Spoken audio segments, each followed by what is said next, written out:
Let's jump right into year 2. Geno Atkins is in the 99 club, but those cap hits his final 2 years. I'm in danger!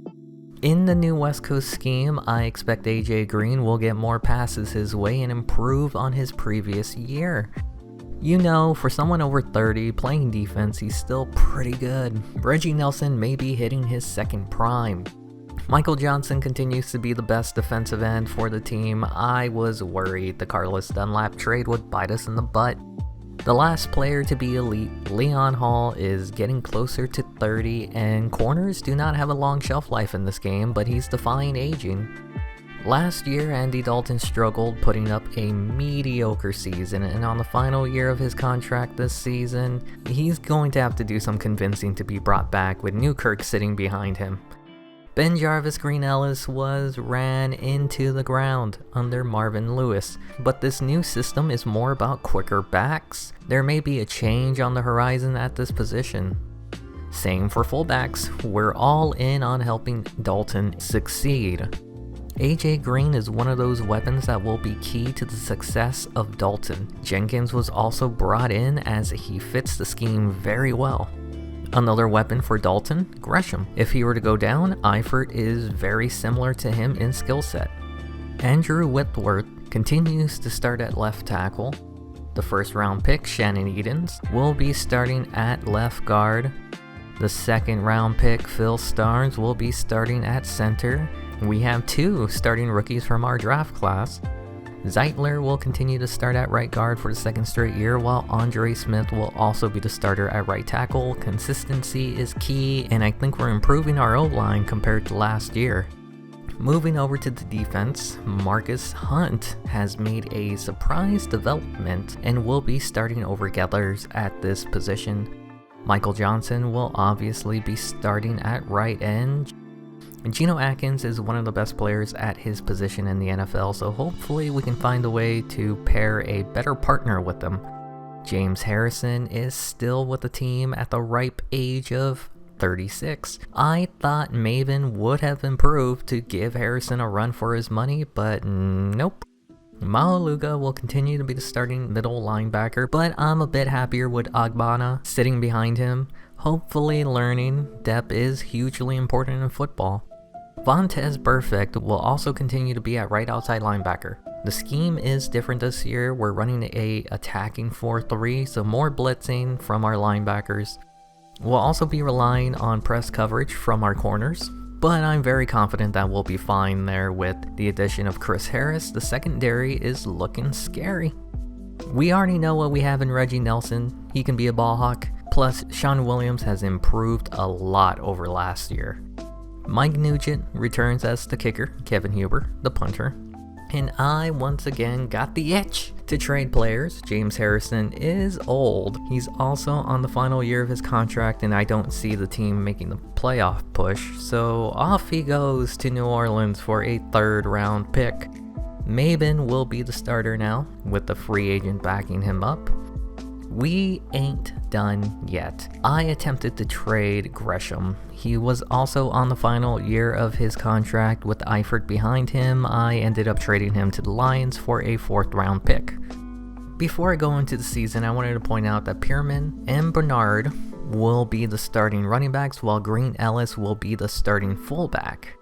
Larry Ridley thought it was a good idea to remind me that I sucked last year. Well, you know what? You suck. We're going to the Super Bowl. Let's start the 2014 season, a Super Bowl rematch against the 49ers. If you haven't already seen that series on the 2K5, go check it out. They won the season opener without scoring a single touchdown. Now Peter Schrager wants to remind me that the team wasn't as good as people thought last year. Sir, this is a Wendy's. Week 2 was the home opener for the Bengals, taking on the Jaguars. They are now 2-0 on the year. A 4th quarter shootout might be the wake-up call for this offense. Week 3 is the first divisional matchup on the year against the Pittsburgh Steelers, and they said we got lucky last time. What's their excuse this time? 3-0 to start the year, get those Super Bowl tickets ready. After a bye week, to enjoy our perfect season, we take on the Cleveland Browns. We split against them last season. This year, we lose to them again. Death, taxes, and the Browns somehow being a difficult team for Cincinnati to play. Never change. Also, our first round pick, Shannon Edens, he ended up getting injured. Moving on to week 6, a third straight rivalry game, this time for the lead in the division. They take on the Baltimore Ravens. Can we do a new save after that 3-0 start? This team has completely fallen apart. Then again, were we even good to begin with or lucky? We're taking on a not good Buffalo team, and this is either the perfect game to bounce back or a trap.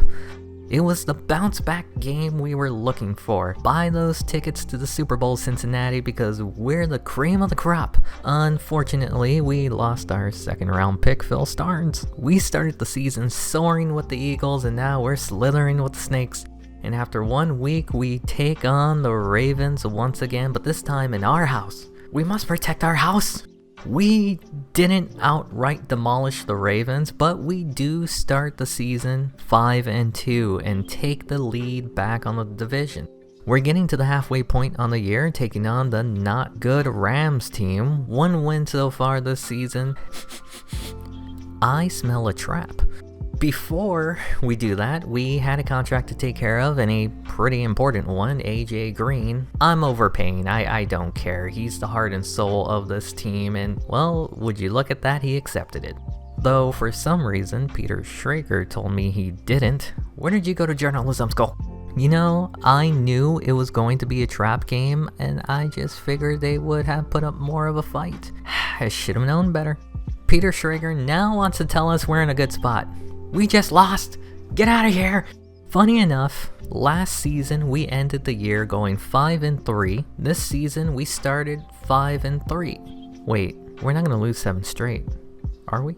No, we're not. We're 6-3, baby. A very convincing win, and I think this is the year we make the playoffs.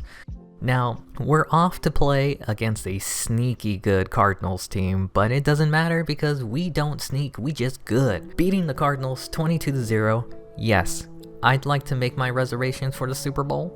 Even when we're having a dominating season, everyone else is just so good. We have another battle for the top spot in the division. Bengals are still 7-4 on the year with this loss, but it stings having a chance to taking over the division, but not being able to get over that hump. We've split every division game so far, and even going into last year, we're going to split here, right? Before we go on, Andy Dalton needed a new contract, and I don't think he's the future. He's a mid quarterback, but he's not going to lose us games, so I lowballed him. They lost. Twice. To the Browns. 6 turnovers will do that for you. I shouldn't have given them that contract. Steelers are only up by 1 game. There's still a chance we can win the division. We're not getting any easy games, are we? The Browns were supposed to be our easy game before this one. Ray Maualuga is in need of a new contract, and I don't have good depth behind him, so of course I gave him a contract, and one that he wanted. We will officially not have a losing season after the mess that was last year. This has been a huge turnaround. The season doesn't get any easier. At this point, every game is a playoff game taking on the Seattle Seahawks. This hurts, but we're still 8-6 and have 2 games to win. Another potential playoff team we're playing in order to help our chances to get in. Good teams win these. Guys, I don't think we're a good team. We might not even have a winning record this year. We need a lot to go our way in order to be on the top of the division. We now have to play a sneaky good Colts team, and I have a bad feeling about this. Why? We just needed to win 1 game. I shouldn't have re-signed Dalton. What have I done? We were so close. We could have won the division. We were 7-3 at one point. We only won 1 game. We're at the bottom of the division. Let's go see the awards. Peyton Manning won the MVP for the 2nd straight season, but this time Leslie Frazier won the Coach of the Year. We did have a few Bengals in the conversation for awards, such as Dalton, who was 8th for Offensive Player of the Year. He was also 6th for Best Quarterback. He moved up one since last season. Despite having a more pass-happy scheme, Andy Dalton put up similar numbers to his previous season. Even though he had 70 more attempts, he didn't really perform much better. Though, to be fair, Newkirk did have some playtime and somehow managed to be worse than Dalton, but those 4 interceptions all came in one game. It didn't help that there was no running game. The move from Green Ellis to Pierman and Bernard hurt the team. They only had 2 touchdowns combined on the ground. There was one standout on offense, and that was AJ Green. He just lost out to Wes Welker for best wide receiver. The dude was the offense. 1/3 of all the completed passes were to Green. He is the definition of a number 1 receiver. He had over 1,500 yards receiving and only 8 touchdowns. You can only do so much with what you got, and he's got Andy Dalton. His season was more than good enough to get him to the Pro Bowl this year. Remember when I signed Michael Jenkins? Turns out he was much more important than I thought he would be. They are pretty much 65% of the passing game. Marcus Hunt was a surprise starter this year, and he turned out to be pretty good as he was the 7th best defensive lineman. He had 8 sacks on the year, and in his previous season he was able to have an impact in his limited playtime. Geno Atkins had an elite season last year, but this year he dropped off, but still very impactful as he was the 6th best defensive lineman. 7 sacks on the season, but his production didn't drop too much, still force in the middle of the line. More than good enough to get him to his 2nd straight Pro Bowl in this series. Michael Johnson was the last defensive end to make the list. He was 4th. He had 10 sacks last year, bounce back year from his previous season. He too also made the Pro Bowl, the 3rd Bengal to do so this year. Vontaze Burfict led the team with tackles with 140, while Maualuga was the next closest with 104. Ogbonna had 59 tackles and 2 sacks. He was actually 6th in Defensive Rookie of the Year, while nobody else on the team had more than 4 sacks. Surprisingly, Leon Hall made the list for best defensive back. He was 4th, and definitely this defense carried the team for most of the year. He's at the age of 30 and still able to produce at one of the most difficult positions on defense. Not only did he have more interceptions this season, he also had more tackles this year. His play earned him a Pro Bowl nod. That's 4 Bengals that made it this year. Chris Harris was a very good signing. I don't know how he didn't make the list. And the last player to make it, Mike Nugent, placing 6th for best kicker. He was on a contract year and he needed a good season, and he proved he still got it. Now we move on to the yearly staff resignings. Darius Wilder is our scout that needs a new contract. He was earning $1.25 million before, but for some reason wanted a cheaper contract. It threw me off, but he did accept the offer. I also did some stadium upgrading before the rest of the off-season began, and I renovated the parking because it really needed it.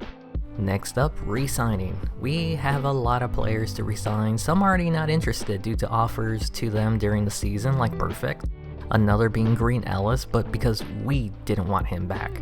This scheme isn't good for Connor either, and we'll be letting him go. Bakhtiari will also not be brought back. He was just a bridge backup. Tennant will also not be brought back. We already have Newkirk as a backup. I feel okay letting Johnson go. I did offer Abdul a contract to continue to be the backup at strong safety, but he decided to take his talents elsewhere. And I mentioned earlier that Nugent needed a new contract, and I offered him a 2-year deal in the hopes that he can do a repeat performance, and he accepted it. I decided to let Bowlings go. He was a little too expensive to just be a backup, and I did want to bring back Pierman since he fit the offense so well, but he rejected the offer, which might be good for us since he was pretty bad. I also wanted to bring back Moach, but he was too expensive for just a backup role, and I think he can be a starter elsewhere. So before we move on to free agency, I quickly wanted to show that I moved Gathers from defensive end to defensive tackle. I also changed Cooks from center to left guard, and next season we'll see their ratings and positions in a little bit more depth. And lastly, Terrence Newman retired, which means Dre Kirkpatrick will take over his spot.